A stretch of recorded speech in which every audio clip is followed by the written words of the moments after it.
নমস্কার বন্ধুরা, আজকে দেখো একটু চাল কুমড়ো দিয়ে মুগ ডাল দিয়ে রান্না করব। সেই জন্যে কড়াইয়ে তেল বসিয়ে দিয়েছি, দিয়ে এই যে একটু জিরে ফোড়ন দিচ্ছি,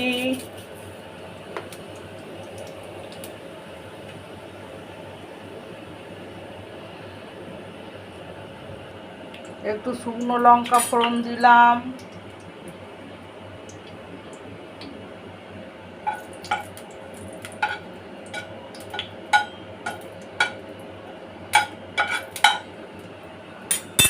দিয়ে ডালটা একটু ভেজে নেব। ডালটা ধুয়েই নিয়েছি আমি তেলে ভাজবো বলে।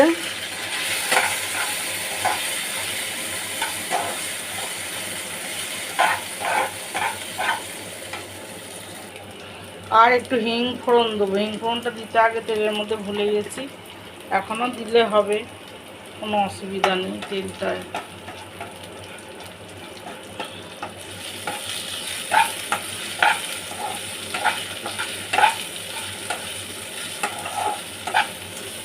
ডালটা ভালো করে ভেজে নিচ্ছি।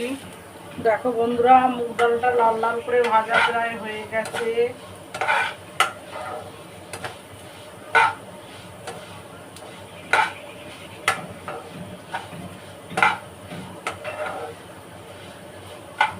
লাল লাল করে ভাজা প্রায় হয়ে গেছে, এবার আমি চাল কুমড়োটা দিয়ে দেবো।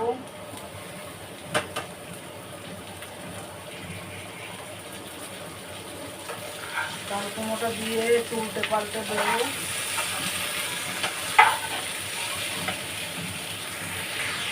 নুন, একটু হলুদ, একটু লঙ্কা গুঁড়ো দিয়ে দিয়েছি, দিয়ে একটু জল দিয়েছি। নুন দিয়ে একটু জল বেরোবে, তাও আমি একটু জল দিয়ে দিলাম, কারণ চাল কুমড়োটা তো সিদ্ধ হবে, সময় লাগবে।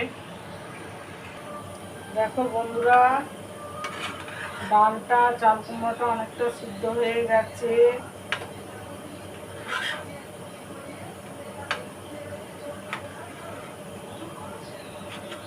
আর একটু হবে, এটা ডালটা একটু সিদ্ধ হবে।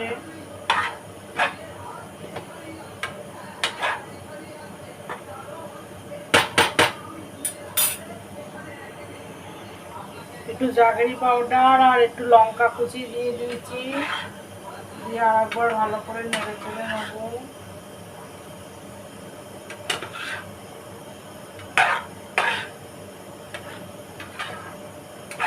আর একটু সিদ্ধ হবে, হয়ে এসছে প্রায়, আর একটু হলে নামিয়ে দেবো।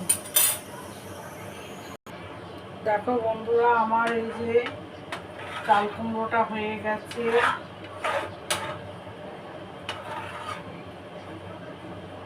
মাখা মাখা মতো করে করেছি, এবার একটু ঘি দেবো, দিয়ে নামিয়ে দেবো। তোমরা জানো আমি নিরামিষ তরকারিতে একটু ঘি দিই।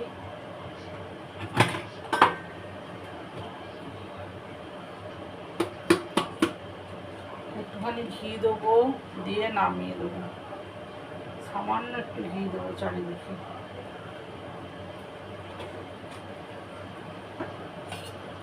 ঘি দিয়েছি, দিয়ে ভালো করে উল্টে পাল্টে নামিয়ে দেবো। এই তরকারিটা আমি আমার শাশুড়ি মার কাছ থেকে শিখেছি।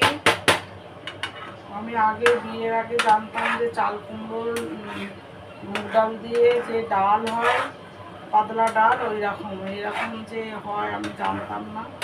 আমি আমার শাশুড়ি মার কাছ থেকে শিখেছি, বেশ ভালোই লাগে খেতে, শুকনো ভাতে মেখে খেতে ভালোই লাগে।